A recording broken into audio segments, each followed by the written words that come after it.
recent article in Stat News defended something called a slow code. Now, when a patient codes in the hospital, that means they've stopped breathing or their heart has stopped beating. And when this happens, the medical team gets alerted to run to the patient's room and start CPR. But in a slow code, doctors might walk instead of run to the room, or do chest compressions that are a little less hard. Basically, fake the resuscitation attempt.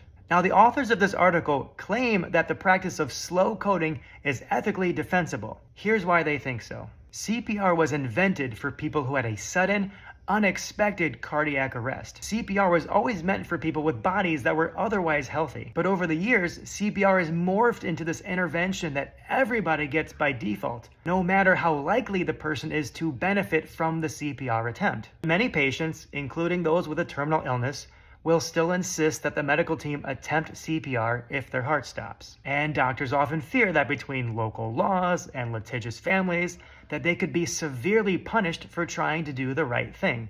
The right thing being saying no to a CPR attempt on someone where the CPR attempt would be very unlikely to help and very likely to cause more suffering. So, in an attempt to fulfill the demand to attempt CPR, while also trying to do their duty of protecting the patient from suffering, some medical professionals will go through the motions of CPR without really trying to bring the person back to life, the slow code. Now, you may have some strong feelings about this practice. I do too. The authors say that slow codes are a symptom of a deeper dysfunction with how we manage death and dying in America. Agree. They also say that physicians should be empowered to practice good medicine, even when that means telling families things that they don't want to hear. I agree with that too. What makes me uncomfortable with this article is what feels like a lack of self-awareness. The authors complain about a lack of public trust and medical expertise. I just wonder, how does an article that justifies deceiving patients and families do anything to restore that trust in doctors and nurses? I've worked with so many patients who have changed their mind about wanting a CPR attempt at the end of their lives. Not because I was trying to change their mind, but because no one ever explained their situation to them in a way that they could understand, that was relevant to their priorities and their values. And you ask anyone else who works in palliative care, and they'll tell you the exact same thing.